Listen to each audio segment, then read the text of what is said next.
Yo, yo, yo, what's going on, my people? It's your girl, Ryder Creator, coming back with another one. Today, I wanted to talk about Cody Bigsby. I gave it a little bit of time because I know two creators that actually um, had talked about this story the day it happened.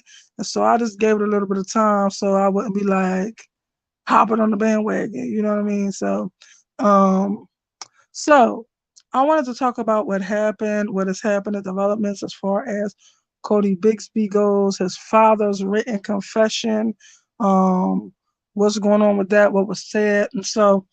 I also wanted to talk about the similarities um, that I feel like were shown to me before any information was ever known or publicized. And I don't really care who hates on my gifts or who doesn't, who believes or who doesn't. But I know that I don't just be making this stuff up. It's just can't be that just all of a sudden this stuff that later is found out is true, but I had no knowledge of that, and it happens to be correct. It's like the world doesn't work like that. So anyway, now let me get into these similarities. Let me talk about what happened too. So let me turn this off. So I got my thing on. I'm turning it off because I don't want to look at it. So anyway, um, with Cody. So recently, I believe it was on November the 9th. I believe that was the day this was publicized, not discovered, publicized. They hid this from us and they just brought it out now because they was trying to bring it to a judge to see if they could have it admitted into evidence for this trial. You know what I mean? So the father had several written confessions in the notebook that he was using while he was locked up. So he said many different things, but the crazy thing is a lot of the things he said, I literally dreamt about it, or my intuition told me about it, or the ancestors and God told me about it. So like, I remember when I first started doing something on Cody, when I first heard about Cody's case, I literally tried to focus on what happened to him. And I remember I purposely tried to focus and use my intuition and my gifts to find out what happened to him. Now, when I first said what happened to you, baby, talking to Cody, I remember I felt some type of sensation on the right temple, my right temple. So we will find out if that's true or not. And I talked about this more than once because I talked about it when I first had the intuition that happened, but I also talked about it when later on I had a dream about Cody, and then I was saying I turned him over because he was asleep on my arm, hanging off my bed kinda, and I turned him over and put him in the middle of the bed. And when I turned him over, his right side was facing up where I could see it. And it was like skin was like peeling, but it was almost like when you have a sore and the sore is actually healing. That's kind of what it looked like. It was healing from what I once felt. That's what I felt like the message of the dream was. So I really believe that his fatal wound was to his right temple. That's what I truly believe because two times, first with my intuition, second through a dream, it was talked about. So I really believe that happened. So that was the fatal wound. Now, when I first showed a picture of Cody side by side with his father, um, I remember I said, when I look at this picture, when I look at Cody, first I look at Cody and I say, he looks like a victim. I was like, forgive me for saying that, but he looks like this is not the first time an incident or something happened. He looks like he's scared and like, why is he stuck in this situation? And he only was like 3. So I could see what was going on with him through this picture. that like he was being abused, actually. So then I see the dad looking all angry and hostile and rigid and serious and like he like he snaps all the time. That's what he does. So I knew, and I said, when I look at these two pictures side by side, they tell me a story. I said, I'm not gonna just come out and say the story at first because I want y'all to put down what y'all feel happened before I say the story. I just remember that. And the reason why I said that is because I felt like, and then later on in the stream, I said, I feel like this man put his hands on his baby until this baby was no longer moving. Like, and I said that, and that's what the father then confessed in one of the written confessions. He had more than one written confession in his notebook. He has about four of them, I believe. It's about four written confessions.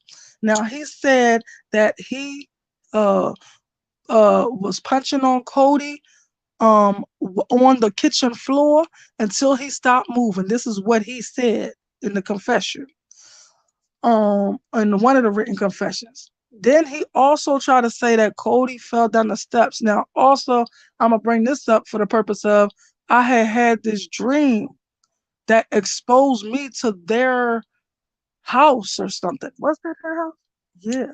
So it exposed me to their house, like what it looked like. And the crazy thing is, I don't know. Do they have it downstairs? The crazy thing is, this house is built so weird. So I had seen the proof of this in a news, something to do with the news. When the detectives was going up in there, they had the door wide open. All you see is these steps.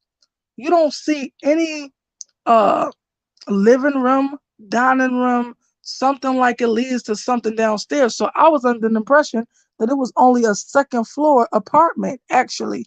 That's what I thought because that's what I saw. Like when I had the dream, it had high ceilings. But the reason why it was high ceilings is because I was seeing this through Cody's eyes.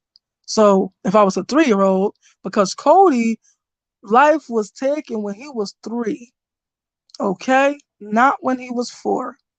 So when he was 4, his birthday was, I think it's January the 13th.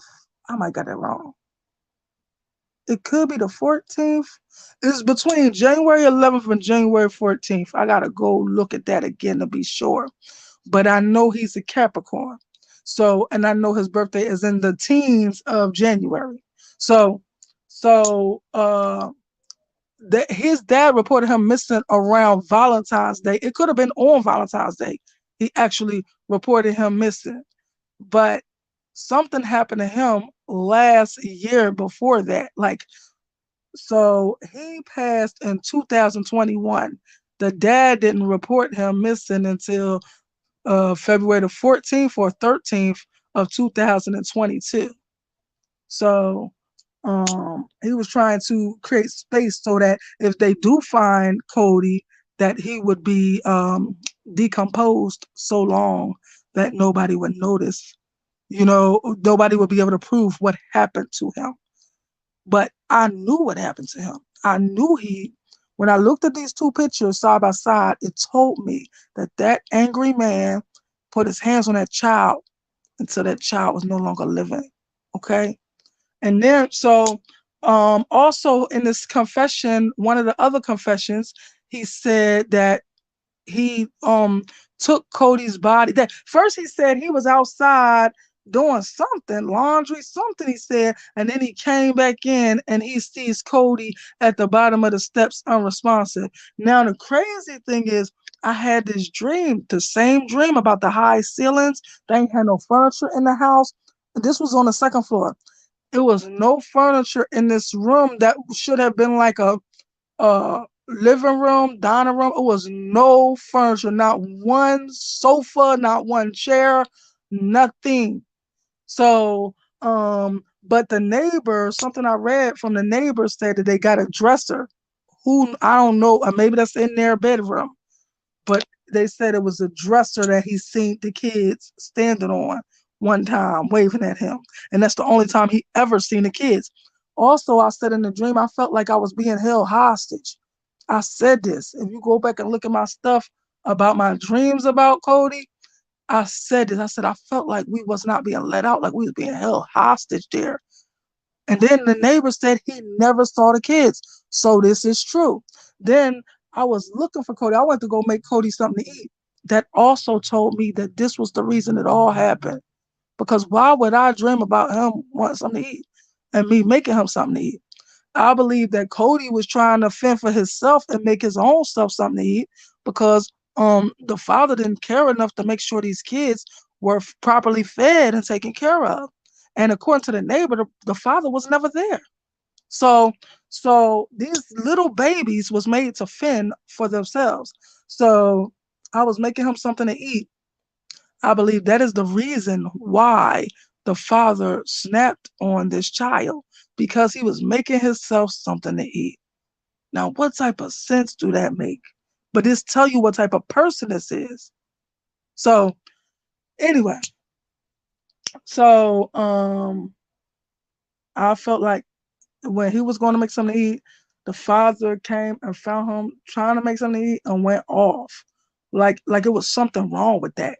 He needs to eat to survive. He's a child. That's what children do. Eat. They get hungry. This man should have loaded up on if that was me and I had 5 kids, and kids gonna always be hungry, or it was either 4 or 5 kids. I think it was 5 kids. If I had 5 kids, I'm gonna get a bunch of bread. I'm gonna get stuff that's easy to make, like peanut butter jelly. I would get them little Smuckers crustables. I would get them for my babies. I would also get like a bunch of bread because kids love bread. That's gonna keep the kids full. If you ain't have enough money to do more, you can always make some type of sandwiches. You could buy lunch meat. You could buy different things that you could do with these bread. You could get butter. You could have a toaster so the kids can make toast. Like you could get things that these babies can stay full and don't have to beg you for something to eat if you did not want to do that. So, I would have a bunch of desserts, but I had the desserts up high because kids they eat all the desserts and then leave the food. They don't care. But anyway, I would have something to drink all the time, water and juice, because kids love juice. I would have things that it wouldn't be a problem for them to access and be able to have something to eat. And that could have all been avoided. Like, how can you do something to a child because they want something to eat? That's a natural human response. And if you was taking care of them properly, they wouldn't have had to beg you for something to eat. So anyway, well, Cody was not going to him to beg him for something to eat. He went to make his own self something to eat. I believe that's what happened because that's what I kind of. It was just that it was me making him something to eat, but it wasn't no woman in the house. So it's almost like I asserted myself into their life. So I believe that Cody went to make something to eat because sometimes I was seeing this dream through Cody's eyes.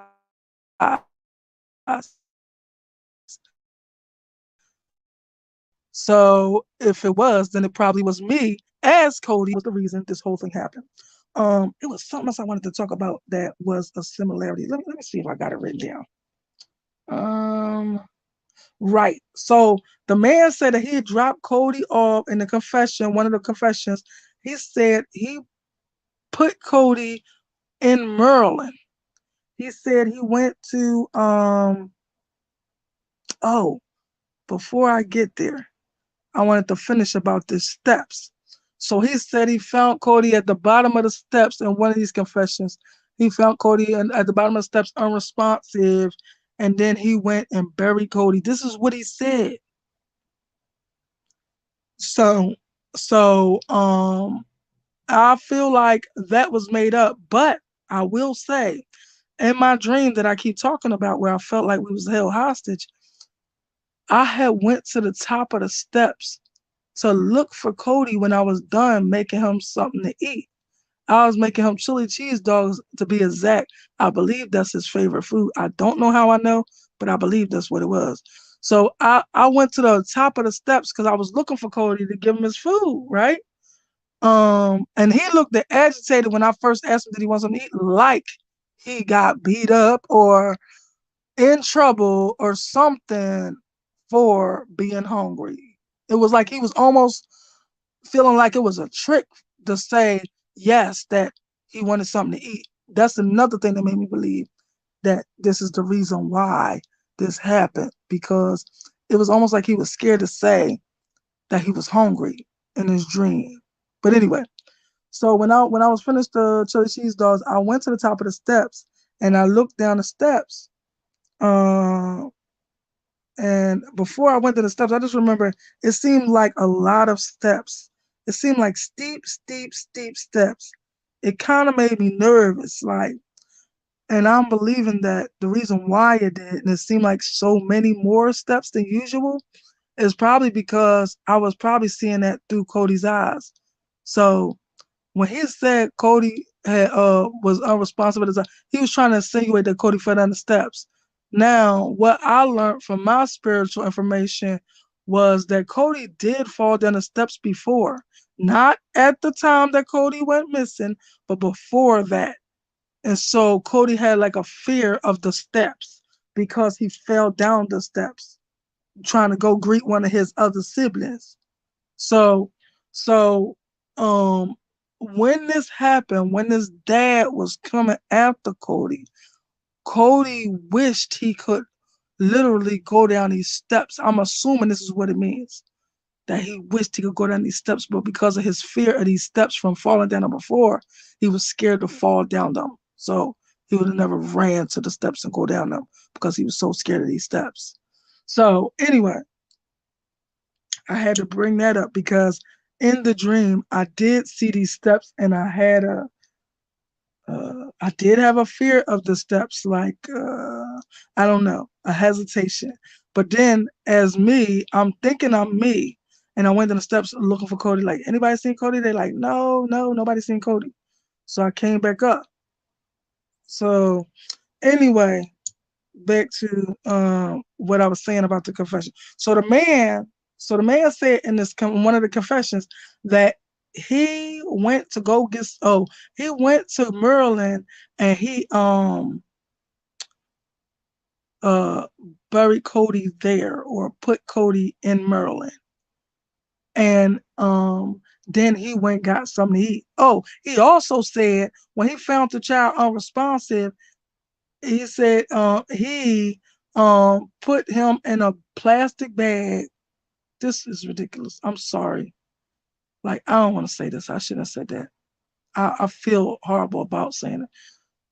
He said he put him in a plastic bag and put him in the car and left him there for 3 days. So, um, another thing that is one of my gifts that I have told y'all about before is, for some reason I can see through a spirit's eyes when the minute their spirit left their body or after their spirit has left their body, they are still feeling and moving as if they are alive in their body, but they literally, like, I don't know, they're showing me things. Like the same thing happened with, I believe, Mia Mercano. Not just her, more people, but Mia is the most vivid one besides Cody. But I believed that I was in the back seat of this car. I thought it was a truck, but it could have been a car because I got to remember I'm seeing this through Cody's eyes and he's so little. So, so I was in the back seat in the back of the passenger side, and I could barely see out the window because I'm his size and I'm seeing this through his eyes. So I could see like kind of like the sky ish and maybe trees passing, but I can't see straight out the window because he was that small. But I just remember that. So I'm assuming where he was being taken. Um, and when he said something about leaving Cody in Maryland and he went to go get something to eat. I said this on some piece too. I can't find it though. I gotta find it on my channel. But I said on a piece that um I believe that he is on the coast of Virginia and the coast of Maryland, but he is in Maryland. And I remember saying this on this girl named Savage. I can't remember her whole name. Savage says or something. But anyway, this girl named Savage channel, I said this. But everybody treats you like something wrong with you because you have spiritual gifts. I'm not saying that anybody on that channel. I'm just saying everybody acts like something is wrong with me because I see beyond what the human eyes can see. But we all have these gifts. People just can't even admit or see any way or fathom anyhow they can be gifted at all. So, that's not my problem. That's theirs. You understand? That's not my problem. But I know what I know. And when I first said what happened, I felt a sensation to the right side of my temple. So I know something happened to him there. And I don't know if I should be mentioning this because I'm not sure if this belongs to Cody's story or not, but I'm just going to mention it anyway, just in case it does.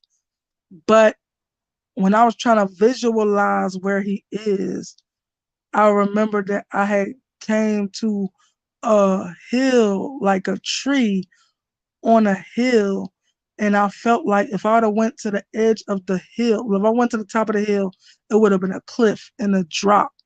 Now, I was told that don't belong to Cody's story. This was like a year ago when I was told that. But I just wanted to mention it because when I was visualizing and trying to spiritually connect to what happened to Cody is when I saw this. So it still is a chance that it is connected to Cody somehow.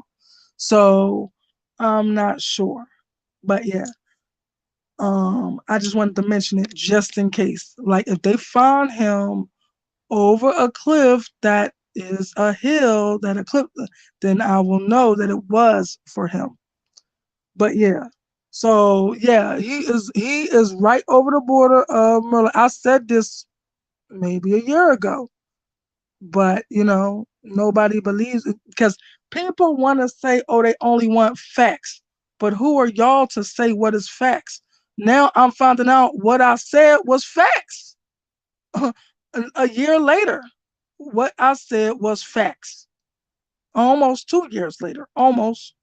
But yeah, it was facts the whole time. What do you know? So anyway, it was another dang. They sound like they gonna crash out. Um, so it was something else that I wanted to say about.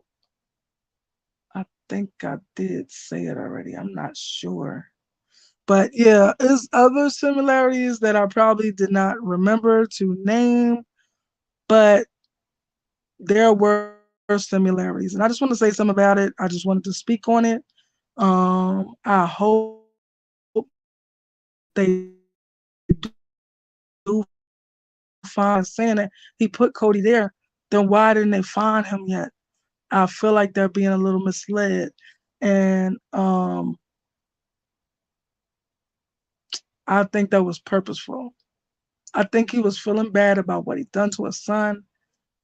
Um, and I feel like he wanted to get some things out, but he's going judging by other cases that something like this happened. And so as long as you don't find a body, then you won't they think that you won't be able to be charged, but that's not true. Not at all. You know? And I wonder if this neighbor that has so much to say about the conditions, because he was saying the kids were so loud, they be yelling and crying and screaming and something. And and he'd be going off, and he'd come over there, knock on the door, and then Corey would come to the door and say he's sorry. Or one of the kids would come and say they sorry. I don't know which one he was trying to say. Was it the dad or was it the kids? But he said no one was never home.